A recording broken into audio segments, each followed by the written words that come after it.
It was supposed to be an ordinary evening, the kind where life feels almost perfect. I walked through the front door, my nose immediately assaulted by the intoxicating aroma of roasted chicken and freshly baked bread wafting from the kitchen. The scent wrapped around me like a warm embrace, momentarily lifting my spirits after a long day at work. For a fleeting second, everything seemed right in the world, or so I wanted to believe. But as I called out, "Honey, I'm home," the tension in the air hit me like a cold gust of wind slicing through a summer night. Her voice responded from somewhere deeper within the house, calm but edged with something sharp, something dangerous. When she finally appeared in the doorway, her lips curved into what might have passed for a smile if it weren't for the storm brewing in her eyes. Those piercing blue eyes that used to sparkle with affection now bore into me, searching for answers I wasn't ready to give. She held herself stiffly, her arms crossed over her chest as though trying to shield herself from some invisible threat. And then, without warning, she spoke. "What's this?" Her tone was deceptively casual, but there was no mistaking the accusation lurking beneath the surface. Before I could respond, she reached out and plucked at the collar of my shirt, pulling it closer to inspect a faint smudge near the shoulder, a smear of red lipstick that didn't belong to her. My stomach dropped as her fingers lingered on the fabric, tracing the outline of the mark as though committing it to memory. "Care to explain?" she asked, her voice dropping to a low, icy whisper that sent shivers racing down my spine. I opened my mouth to protest, to concoct some plausible explanation, but the words caught in my throat like jagged shards of glass. Instead, I stammered, I don't know how that got there." It sounded weak, even to my own ears. A feeble attempt to deflect suspicion when guilt already hung heavy in the room like a suffocating fog. Her gaze hardened further, her jaw tightening as she took a step back, putting distance between us, not just physically, but emotionally. The sound of sizzling oil from the kitchen filled the silence, an eerie reminder of the domestic scene that should have been playing out instead of this confrontation. Somewhere in the background, our guest shifted uncomfortably in his seat, clearly sensing the shift in atmosphere. He cleared his throat nervously, attempting to inject levity into the situation. "Maybe it's from one of those overly friendly waitresses at lunch." He joked half-heartedly, but the laughter died in his throat when neither of us cracked a smile. Even he knew better than to interrupt whatever was about to unfold. And yet, despite the mounting tension, I couldn't shake the feeling that this was only the beginning. That lipstick stain was more than just a careless mistake. It was a crack in the fragile facade we had built together over the years. A crack that would soon widen into a chasm, swallowing everything we thought we knew about each other.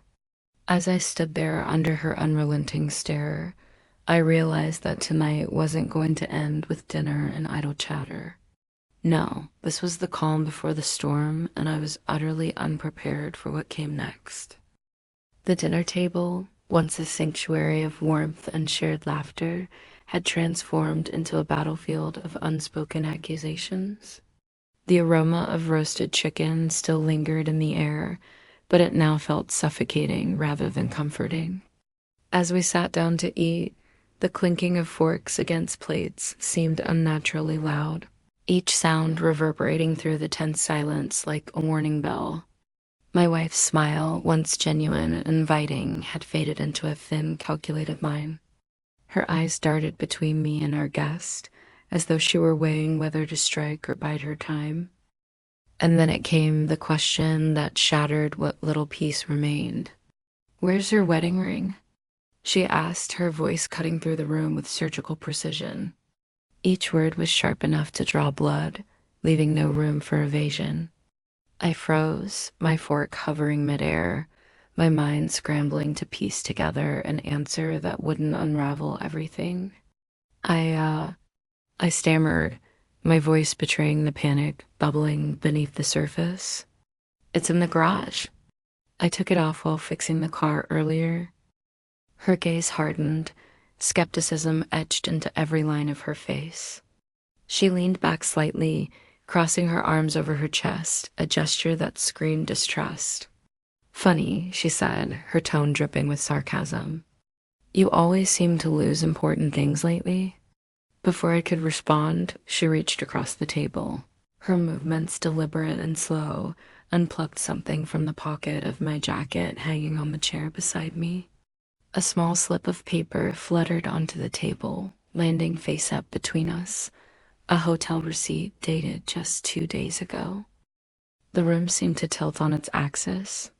My heart pounded so loudly I was sure everyone could hear it. Our guest shifted uncomfortably in his seat, clearly sensing the explosive tension building around him. He opened his mouth as if to say something, perhaps to lighten the mood, but thought better of it and stayed silent. Meanwhile, my wife held up the receipt, her hand trembling slightly, though whether from anger or hurt, I couldn't tell. "Care to explain this?" she demanded, her voice rising with each syllable. "Or should I assume the worst?" My throat tightened, words failing me entirely. How could I justify something even I didn't fully understand? Yes, I had been at the hotel, but not for the reasons she might suspect. Or at least that's what I tried to convince myself of. "It's not what it looks like," I finally managed to choke out, though the feeble protest sounded hollow even to my own ears. "I swear, it's not what you think." But she wasn't listening. Her expression darkened further, her jaw clenched as though holding back a storm of emotions threatening to erupt. "You know what hurts the most, Dave?" she said, her voice dropping to a low, venomous whisper. "It's not the lies themselves, it's how easily you thought you could get away with them." She crumpled the receipt in her fist, the sound of paper tearing echoing through the room like a gunshot. "Do you have any idea how stupid you must think I am?" Before I could muster another weak defense, the lights flickered briefly, plunging the room into momentary darkness. When they returned, the atmosphere had shifted entirely. Gone was the semblance of civility. In its place was raw, unfiltered hostility. I glanced toward our guest, hoping for some kind of intervention, but he avoided my gaze altogether, focusing instead on the half-eaten pie in front of him. Even the food seemed tainted now, a grim reminder of the charade we had all been living. And yet, amidst the chaos, one chilling realization dawned on me. This wasn't just about the missing ring or the incriminating receipt. This was about trust, or rather, the complete absence of it. Every lie I had ever told, every secret I had kept hidden, was now laid bare, exposed under the harsh light of truth. And as my wife stared at me with those piercing eyes, I knew there was no going back. Just as the tension over the missing wedding ring and incriminating hotel receipt reached its peak, chaos erupted in full force. Without warning, our normally docile dog Max lunged at our guest with a ferocity none of us could have anticipated. His sharp teeth sank into the man's forearm, drawing blood almost instantly. A blood-curdling scream pierced the air, followed by frantic shouts of panic. "Get it off me! Get it off!" our friend yelled, thrashing wildly as crimson droplets splattered across the pristine white carpet. The room descended into pandemonium. Amidst the commotion, my wife stormed back from another room, her face flushed with rage. In her hands was the tattered remains of her favorite blouse, the one she had worn to countless dinners and family gatherings. "Look what you've done!"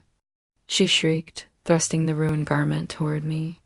Her eyes blazed with accusation, each word laced with venom. "You're so careless, Dave. Do you even realize how much this meant to me?" I opened my mouth to defend myself, but no sound came out. How could I explain something I didn't understand? Before the argument escalated further, another crisis unfolded. From down the hall came desperate cries for help, muffled yet unmistakable. Someone was trapped inside the bathroom, screaming in agony. "Help! Open the door!" My stomach, it hurt so bad. The voice sounded eerily like mine, though I couldn't be sure. As we rushed toward the source of the screams, the light suddenly flickered and died, plunging the entire house into darkness. Shadows loomed menacingly, and the once familiar space became disorienting and terrifying. "Where's the flashlight?" my wife demanded, her voice trembling with frustration. Our guest stumbled blindly, clutching his bleeding arm, while Max continued to growl ominously in the background. Every second felt like an eternity, every shadow harboring unknown threats. It was as if the universe itself conspired against us, amplifying the chaos until nothing made sense anymore. Just as the chaos in the house seemed to spiral out of control, a new figure emerged from the shadows. The room fell silent, save for the faint echo of my labored breathing and the distant hum of the shattered bathroom door creaking on its hinges. "Who are you?" I stammered, my voice trembling with a mix of fear and confusion. The stranger stood tall, draped in an aura of authority that made my skin crawl. Their piercing gaze swept across the room, lingering just long enough on me to send a shiver down my spine. "This house," they began, their tone cold and deliberate, each word landing like a hammer strike, "now belongs to your wife, based on the will dated October 13th, 2010. My heart skipped a beat. How could this person know about that? It was supposed to be a private document, locked away in some forgotten drawer. Before I could muster a response, the stranger turned to me, their expression unreadable but brimming with menace. "Dave, I know all about you," they said, their voice dropping to a near whisper that felt more threatening than any shout. "And now it's time for you to confess." "Confess? Confess what?" My mind raced, trying to piece together how this stranger had infiltrated our lives. But there was no escape, no way out of the trap I'd unwittingly walked into. "Start with the small things," they urged, their tone dripping with mockery. "The toy cars, for instance."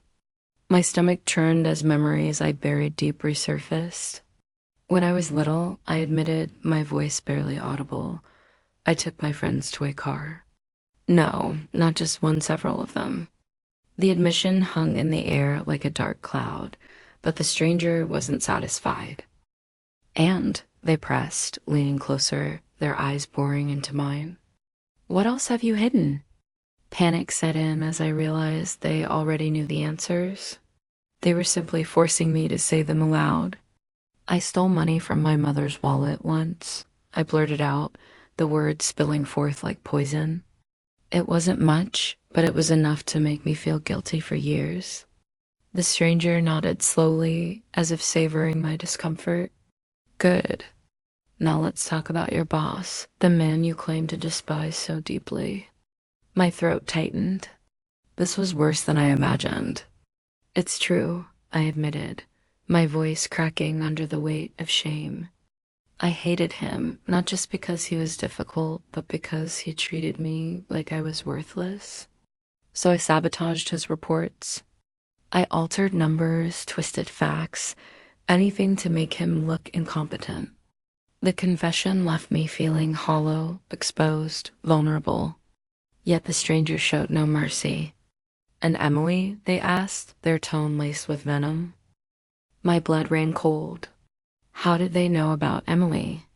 I reached instinctively for the pocket of my shirt, where her panties still lay a grotesque reminder of my betrayal. "Emily was..." I struggled to find the words, but the stranger cut me off. "Your secretary, your lover, and apparently your accomplice in deceit," they spat, gesturing toward the evidence in my pocket. "Did you think you could hide this forever?" Each revelation tore at my soul, stripping away the fragile facade I built over the years. By the time the interrogation ended, I was a broken man, stripped bare of dignity and pride. And then came the final threat. "These secrets won't stay hidden, Dave," the stranger warned, their voice rising with menace. "Your family, your colleagues, they'll all know what kind of man you really are." unless you can repent and face the consequences here and now.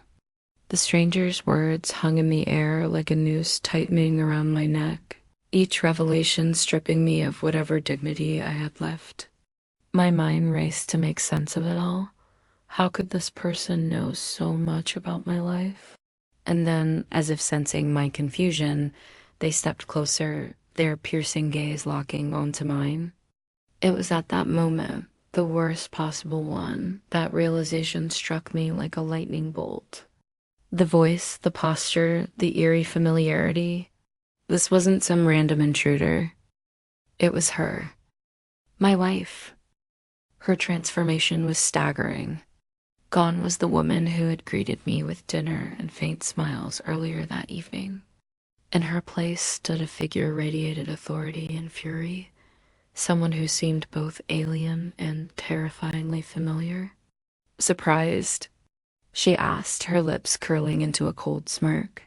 Her eyes gleamed with triumph, as though every secret I'd ever hidden had been laid bare before her, and now she intended to make me pay. You knew? I stammered, my voice barely above a whisper. She nodded slowly, savoring my despair. Of course I knew, Dave. About Emily. About everything. Her words hit me like a freight train, each syllable heavier than the last. Do you think I wouldn't find out? That I wouldn't see through your lies? Her voice rose with every sentence until it filled the room like thunder.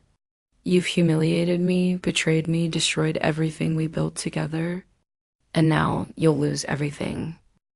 Before I could respond, she reached into her pocket and pulled out a stack of papers, legal documents bound neatly with a red ribbon.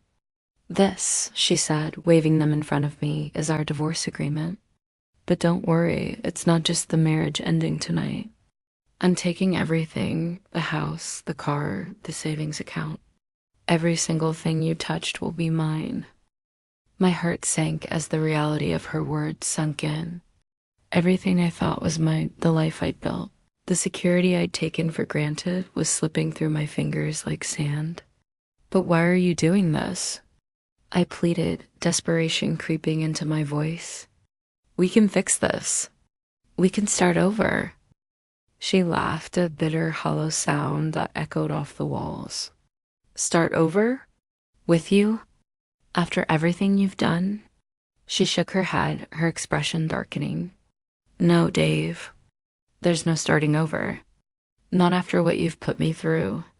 Her hand tightened around the papers, crumpling them slightly.